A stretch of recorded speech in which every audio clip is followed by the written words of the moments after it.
I heard 3 gunshots and my uncle was killed. It's known in these parts as the Batang Kali massacre. 24 Malaysian villagers shot dead by British soldiers. The UK government calls it an incident, one that's never been properly investigated. They were not armed. They had nothing in their hands. They were not running away. The year was 1948, when the British were battling communist fighters during the so-called Malayan emergency. It was a war that coined the phrase hearts and minds, the winning of local loyalties, a strategy still used today in Iraq and Afghanistan. But 60 years on, the British government may be forced to re-examine events. The official British line on Batang Kali is that the men were shot because they were trying to escape. That's refuted by witnesses and even by 4 of the soldiers themselves.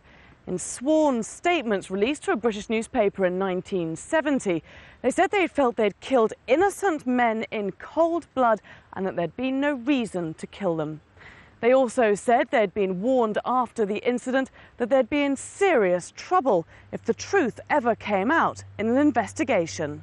This is a very clear-cut case, in our view, one in which any right-thinking person looking at the facts and the evidence that's already available would say calls for a proper inquiry to establish exactly the reasons why what happened did. British lawyer John Halford has taken on the case and uncovered secret government documents which suggest 2 previous investigations were at best biased and at worst evidence of a cover-up. One shows the colonial Attorney General, who questioned the soldiers right after the incident, thought there was something to be said for public executions as a way of discouraging insurgency.